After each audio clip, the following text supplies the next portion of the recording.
ঘটনা যাই ঘটুক সে পুলিশ তদন্ত করবে, কিন্তু এখন যারা ওখানে আক্রমণ করেছে, মদ খেয়েছে, আমাদের কর্মীর মায়ের গায়ে হাত দিয়েছে, মাথা ফাটিয়েছে, তাদেরকে এখন অ্যারেস্ট করতে হবে, তারপরে অন্য কোনো কথা। ও সব পুলিশ দেখবে। মার খেয়েছে, মারবে, আদর্শনগর শাস্ত্রীনগর পুলিশের সঙ্গে থাকবে, পুলিশের দেখরেখে থাকবে, না গুন্ডাদের অধীনে থাকবে, প্রশ্ন এইটা। পুলিশকে ডিসিশন নিতে হবে। ঘটনার সূত্রপাত কি নিয়ে পুলিশ ঠিক করবে। আমাদের দুজন কর্মী হসপিটালে, আমরা সূত্রপাত শেষ আমরা ওইসব জানি না। আগে অ্যারেস্ট হবে, তারপরে অন্য কোনো কথা। পুলিশ জানে, পুলিশকে জানতে হবে। ইলেকশন চলছে, ইলেকশন কমিশন পুরোটা নির্বাচন কমিশনের আন্ডারে, আর সেখানে কেউ মাতালগিরি করবে তৃণমূলের নেতা আর কর্মীদের সঙ্গে, ওসব চলবে না। পুলিশ অ্যারেস্ট করবে, বাকি পুলিশ কি বলছে আমরা শুনতেও চাই না, জানতেও চাই না। তৃণমূল তো দাবি করছে যে এটা একটা অরাজনৈতিক ঘটনা। রাজনৈতিক অরাজনৈতিক আমরা জানি না, পুলিশকে জানতে হবে। আমাদের কর্মীরা মার খেয়েছে, মেরেছে, হসপিটালে ভর্তি আছে। যারা মাতাল, যারা এলাকাকে ডিস্টার্ব করছে, তাদেরকে ধরতে হবে। আপনারা কি বিক্ষোভ করছে, কতক্ষণ থাকবেন এখানে? আপনাদের একদম ফাইনাল কোয়েশ্চেন, পুলিশকে জিজ্ঞেস করুন না যে কখন ধরবে মাতালগুলোকে।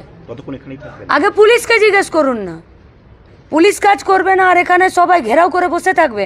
আপনারা পুলিশকে জিজ্ঞেস করুন না যে কখন ধরবে, কি কেস দেবে, কখন কি হবে। ওরা এখান থেকে আরজিকর পৌঁছে গেল, আর পুলিশ এখান থেকে শাস্ত্রীনগর যেতে পারছে না। ক্যামেরাটা বুমটা এদিক থেকে না করে ওইদিকে নিয়ে।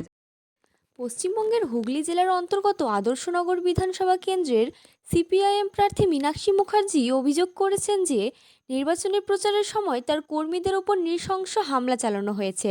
তিনি জানান, আদর্শনগর এলাকার বুথ নম্বর 18-এ প্রচার চালানোর সময় তৃণমূল কংগ্রেসের দুষ্কৃতীরা লোহার রড ও ধারালো অস্ত্র নিয়ে হামলা চালায়। এই ঘটনায় অন্তত 2 জন কর্মী গুরুতরভাবে আহত হন এবং তাদের হুগলির কানাইপুর স্বাস্থ্যকেন্দ্রে ভর্তি করা হয়েছে। প্রার্থীর অভিযোগ, হামলাকারীরা এখনও এলাকায় সক্রিয় রয়েছে এবং স্বাস্থ্যকেন্দ্র ঘিরে উত্তেজনা ছড়িয়ে পড়েছে। তিনি অবিলম্বে দোষীদের গ্রেফতার এবং এলাকায় অতিরিক্ত পুলিশ মোতায়েনের দাবি জানিয়েছেন।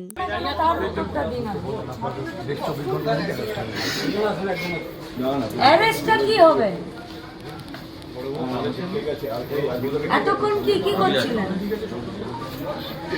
হ্যালো, বড়বাবু অ্যারেস্টের কোনো উত্তর দেয়নি। উনি বললেন তো যে আগামী 24 ঘন্টার মধ্যে উনি বিষয়টা তত্ত্বাবধান করছেন এবং অবশ্যই দোষীদেরকে গ্রেপ্তার করবেন। 24 ঘন্টার মধ্যে 6 ঘন্টা অতিক্রান্ত হয়ে গেছে, কিন্তু এই তো নাকের ডগায়, এই তো বসে আছে, সব মদ খাচ্ছে। চুপ করে থাকলে চলবে না, উত্তর দিতে হবে। কি চাইছেনটা কি আপনারা? এরকম একটা প্রক্রিয়াতে একটু সময় লাগে। কেমন প্রক্রিয়া লাগে স্যার? মানে আপনার সামনে কাউকে পিটবে, আপনি নিজে হসপিটালে গেলেন, গিয়ে রেফারকে আপনি অ্যাম্বুলেন্সে চাপালেন, তারপরেও আপনি দাঁড়িয়ে থাকবেন? মানে এই করেই পশ্চিমবঙ্গে দাঙ্গাগুলো হচ্ছে। না ম্যাডাম, এটা কখনোই আমাদের কাজ নয়। আমরা যথাযথ ব্যবস্থা নেওয়ার কোন চেষ্টা কাজটা করলেন? আপনার সামনে পড়ে আছে, এই কথা বলতে দাও। আপনার সামনে আহত লোক পড়ে আছে, আর আপনি বলছেন 24 ঘন্টা। শাস্ত্রীনগর যেতে 24 ঘন্টা লাগে? আপনি ট্রেনে চাপুন স্যার, কোচবিহার পৌঁছে যাবেন। যেতে ম্যাডাম 24 ঘন্টা। আপনি ট্রেনে চাপুন না, কোচবিহার পৌঁছে যাবেন 24 ঘন্টায়। 12 ঘন্টা লাগবে। শাস্ত্রীনগর যেতে কত সময় লাগে? ম্যাক্সিমাম এখান থেকে 20 থেকে 22 মিনিট। তো যান না, দাঁড়িয়ে কেন আছেন? দাঁড়িয়ে কেন আছেন? যাচ্ছেন না কেন?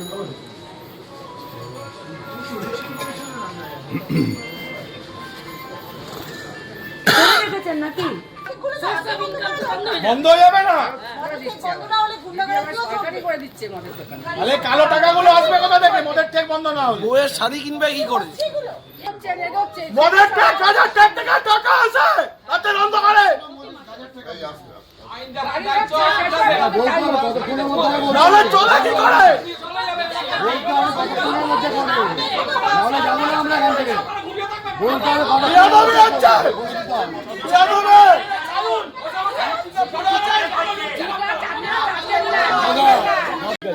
অলরেডি আমরা ম্যাডাম নোট করছি। গুন্ডারাজ মানছি না, মানবো না, মানছি না, মানবো না। তৃণমূলের গুন্ডারাজ মানছি না, মানবো না, মানছি না, মানবো না।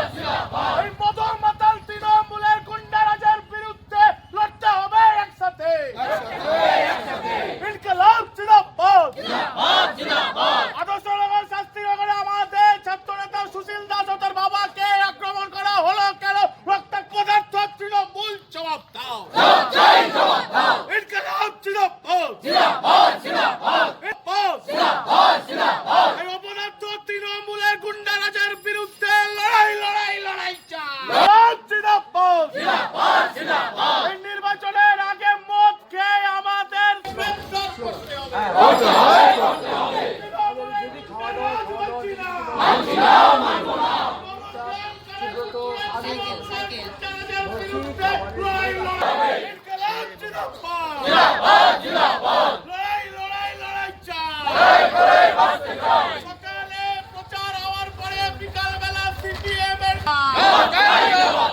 জবাব আদায়ের স্বার্থে অবস্থান চলছে।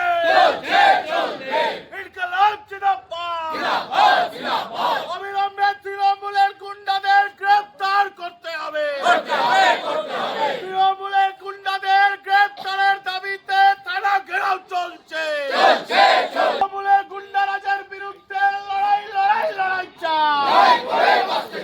ইনকলাব জিন্দাবাদ।